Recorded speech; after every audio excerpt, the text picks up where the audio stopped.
Begin on this Sunday with the race for Indiana governor, as Illinois' governor Bruce Rauner has pitched in for fellow Republican Eric Holcolmb this week, contributing $100,000 to his campaign against John Gregg. Holcomb's worked to close a fundraising gap, a late start for him after taking over for Governor Pence at the top of the GOP ticket. Most polls so far show that the race between Holcolmb and his running mate Suzanne Crouch and Gregg and his running mate Christina Hale is still too close to call. And let's welcome in the Democratic nominee for Lieutenant Governor, Christina Hale. Representative Hale, thanks so much for being here today. Thank you for having me. Let's first talk about Governor Pence's ban on Syrian refugees now before the U.S. Court of Appeals. Is this a policy that you and John Gregg would continue if elected? Well, first, I think we should commend the Indianapolis Archdiocese for doing such good work with the people that have come here already. They've been thoroughly vetted by the state, by the federal government, and we see no problem with that as long as people continue to be so very thoroughly vetted. What about those Hoosiers that feel like this policy that Governor Pence tried to put in place is keeping them safer? They're concerned about terrorism and they feel that this is helping to protect them. Everyone's concerned about safety and terrorism. Fortunately, right here in Indiana, we've done such a good job, both federally and as a state, to ensure that on a case-by-case basis, every person who comes over has been vetted, is a safe person to be here. Let's talk about the state's infrastructure moving forward. We've seen some problems along I-69 over the past couple of weeks with subcontractors walking off the job. How would you and John Gregg correct those issues right there, and how would you improve the state's infrastructure without tapping into the state's reserves at the same time? Well, it certainly does smack of mismanagement. You know, that section of this improvement on 69 was subcontracted out to a Spanish company who have not been able to pay their bills. So even some of the workers have not been paid. This delay might be up to 2 years. So certainly we can absolutely work smarter and use Indiana workers, Indiana companies in order to ensure a better work product. You and John Gregg have issued several policy proposals over the past few weeks. Which one do you think is the most important to the state going forward? I think they're all important. We focus really on 4 areas: the economy, education, public infrastructure, and public safety. So all of our position papers come down to really those 4 elements. But right now, having been across the state talking to so many people, I do find that the state of drug addiction everywhere is absolutely dire. I was just out in Union County. Everywhere you see these signs, farm, farm, farm. That's find and report meth. You know, in Wayne County, Indiana, 10% of the babies born in the last 6 months have been born opiate addicted. There are so many contributing factors to that, but also that urgent, important issue of just how do you deal with 64 babies born addicted to opiates. This is a complex problem that's touching urban, rural, every economic band throughout Indiana, all families. So I think we have to pay attention to this now. You had mentioned that you have been crisscrossing the state. You have spent a lot of time on the road. Crazy to think that the election is just less than 2 months away now. It is. Is there something that has come up during one of these campaign stops or rallies for you that you would ideally like to bring into your office if elected? Sure. Actually, the issue of water, we don't have a strategic plan for water anywhere. We have been keeping our eye on the situation in East Chicago, even here in Marion County. You know, water infrastructure throughout our state is not top of mind for many people, but, you know, we have more than 500 municipal water utilities. Many of them are falling apart. There's a lot of mismanagement. In many parts of our state, we have the original 100-year-old water pipe that's just not adequate. There's a lot of work to be done there, and, you know, there's no life without water. And by many measures, people say that water will be the economic development driver in our country over the next 100 years. Take us through the final few weeks leading up to Election Day right now. What's your plan? How do you get your message out? Oh, we're talking to people all the time. I'm everywhere from Lake Michigan down to the river. So we'll stay in conversation with people. We'll continue to be at every public event we possibly can be. We'll be on a tour bus. We'll be available everywhere, just in conversation with the Indiana people to make sure that not only are we getting the word out, but we're hearing from them and their thoughts about what Indiana's best direction forward should be. Finally, this week, the Chicago Cubs became the NL Central champs. Is this their year? They did. I think it's their year, but you know, it's kind of like that final episode of Newhart where you think, I had this dream, I was running for lieutenant governor, and the Cubs won the World Series. I think it is their year. I'm going to plan for success, and yes, the Cubs are going to do it. A promise for the Cubs and our first Newhart reference here in Indianapolis this week. Representative Hale, thanks for being here. Good to see you. And we look forward to having Eric Holcomb's running mate, Suzanne Crouch, in next week. And you can watch our conversations this month with Greg and Holcolmb right now through our Indianapolis This Week Facebook page. More now on that federal legal fight involving Syrian refugees to Indiana. The 7th Circuit hasn't yet ruled on Governor Pence's appeal to allow that ban to move forward. But the panel didn't hesitate this week to challenge the state's positions. Here's a portion of that fiery exchange. This is what governors are elected to do. They make judgments about these things. You're not answering my question. I apologize. I'm not sure what the question is, I guess. I thought it was perfectly clear. Why is it that Indiana focuses only on Syrians or people in Syria and doesn't regard any other foreigners as posing a potential terrorist threat? My response is that the governor is responding to statements by the director of the FBI, the assistant director for counterterrorism, about the lack of footprint and the lack of information about refugees coming out of Syria. And they have perfect footprints about all other refugee applicants. Of course not. But well, then what is special about the Syrians? That's what they talked about before Congress. But you just said that other foreigners pose terrorist threats. But Indiana is indifferent to any potential terrorists other than people from Syria. And the question is, does that make any sense? I think it does when the director of the FBI and the counterintelligence... Honestly. When they say, and they single out Syria... So out of it. Okay, well... You don't think there are dangers of people from Libya, from Egypt, from Saudi Arabia, from Yemen, from Greece and France and Germany, which have had terrorist attacks? We don't have statements before Congress by the director of the FBI and the counterterrorism assistant director singling out those countries for lack of information and lack of footprint. The group fighting the governor exodus refugee immigration is here in Indianapolis. It has resettled roughly 130 Syrian refugees in Indiana this year alone. Come back to Indianapolis this week as Governor Mike Pence spent some time on Capitol Hill, flanked by Republican leaders there, but also meeting behind closed doors as he worked to rally support behind Trump. Multiple reports in the wake of that visit that things didn't necessarily go as well as the Trump campaign had hoped. And with that, let's welcome in our political insiders on this Sunday. Mary Beth Schneider, of course, Adam Kirsch for the Democrats, and our favorite conservative commentator, Abdul Hakim Shabazz. He loves that. Let's talk about contract, guys. Let's talk about Mike Pence's visit to Capitol Hill. The election's not that far off. Why was he there, Mary Beth? What's he trying to do still? I have absolutely no idea. Because if I were them, I would have just made a statement that, you know, well, I wouldn't go there, because to go there implies that you don't have your base locked down, the office holders who should be your wind out there helping you sell your message.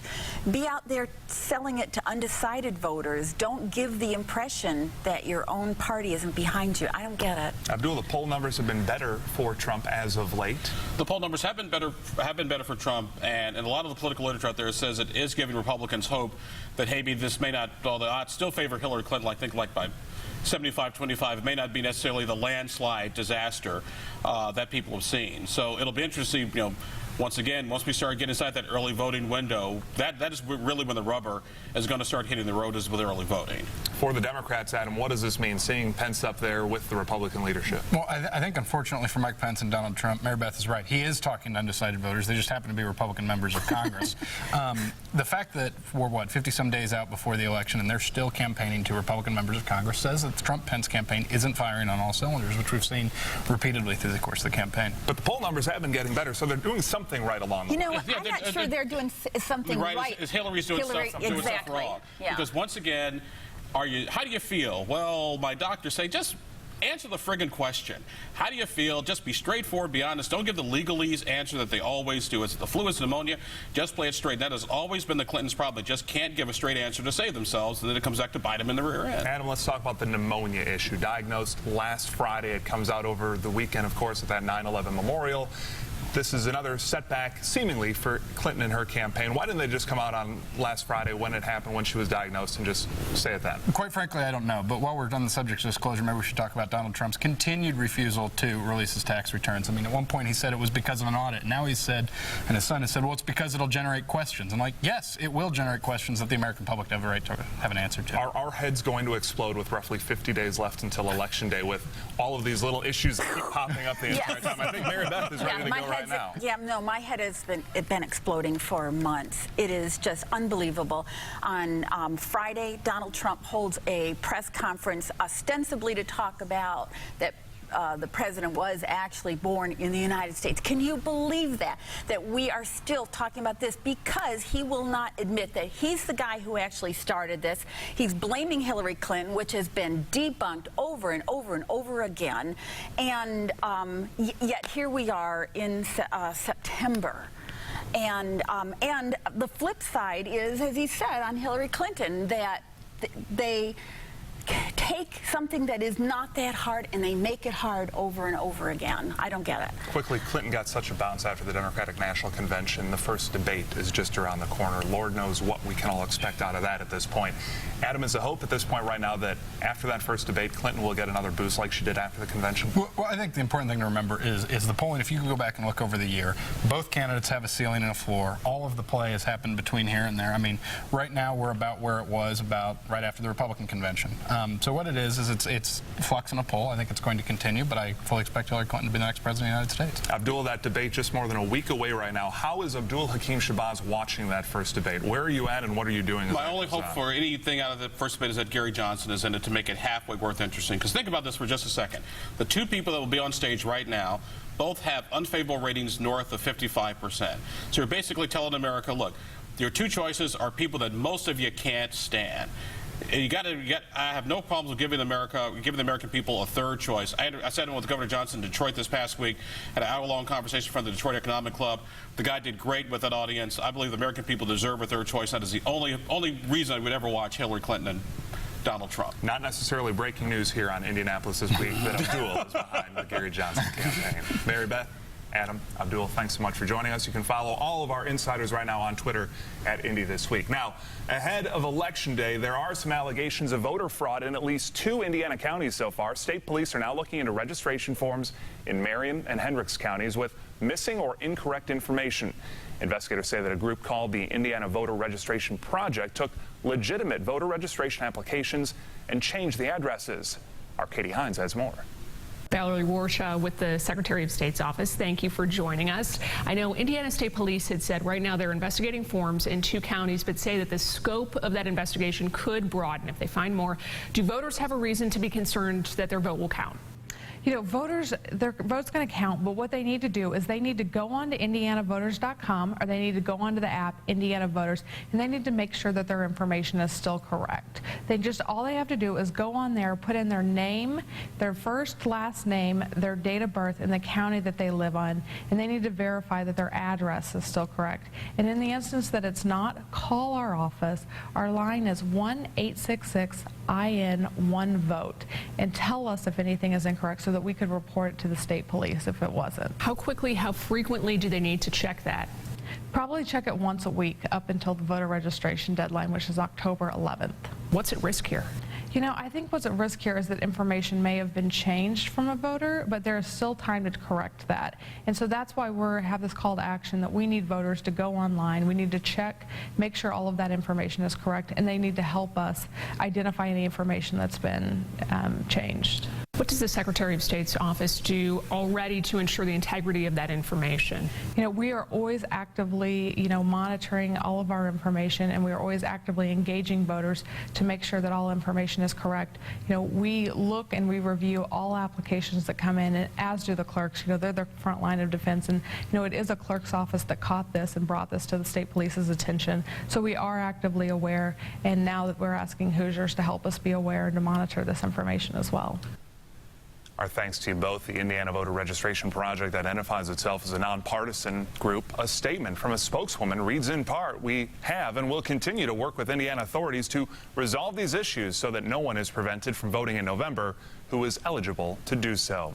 60 National Guard members are in Guantanamo Bay, deployed to help at the terror detention facility there. It's just the latest assignment for the Guard around the world right now. For the first time, we're sitting down with the man in charge of the Guard, Major General Courtney Carr. Our Rafael Sanchez has our Sunday Spotlight. We're ready for our state mission, and we're ready for our federal mission.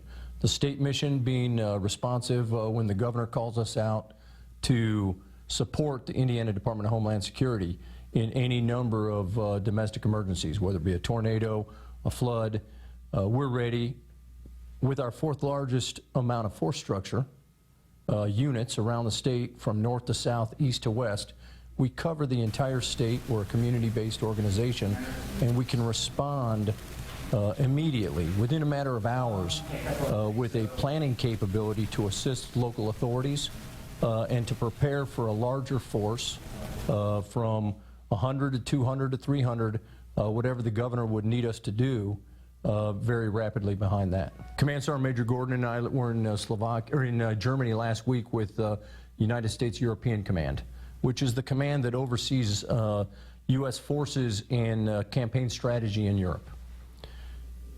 It was all about what the National Guard's State Partnership Program is doing to contribute to peace and stability and deterrence in Europe, because deterrence has gotten important again. So our relationship with Slovakia goes back to 1994, where after the fall of the Berlin Wall, breakup of the former Soviet Union, former Eastern Bloc countries were then available, if you will, to have free elections and to decide their future.